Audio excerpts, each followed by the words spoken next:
Alors à peine nommé, ce gouvernement devra vite se mettre au travail avec un dossier chaud au programme, le pouvoir d'achat et notamment la question des prix de l'énergie. Oui, gaz, fuel, électricité, la facture augmente, conséquence des tensions avec la Russie.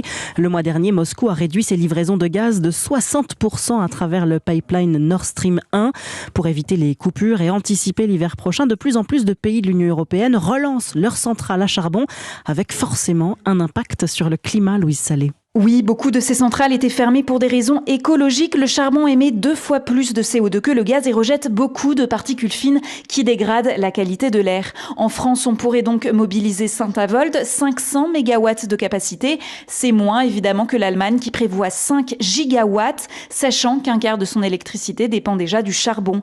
L'Autriche, sortie de cette énergie l'année dernière, s'apprête à remettre en marche une centrale et les Pays-Bas vont augmenter leur capacité de production sur leur dernier site qu'ils avaient prévu de fermer en 2029. Malgré tous ces revirements, l'Union européenne maintient sa volonté d'en finir avec le charbon d'ici 8 ans. Si elle y renonçait, en fait, elle pourrait mettre son paquet climat à la poubelle. Car pour respecter ce qui a été fixé en termes de réduction d'émissions de CO2, eh bien, en 2030, plus aucune centrale ou presque ne doit fonctionner. En Europe de l'Est, on remet déjà en cause cet objectif. La République tchèque, qui avait pourtant un rythme soutenu de fermeture de centrales, a été formelle. Priorité à la sécurité énergétique plutôt qu'à la transition écologique. Louise Salé.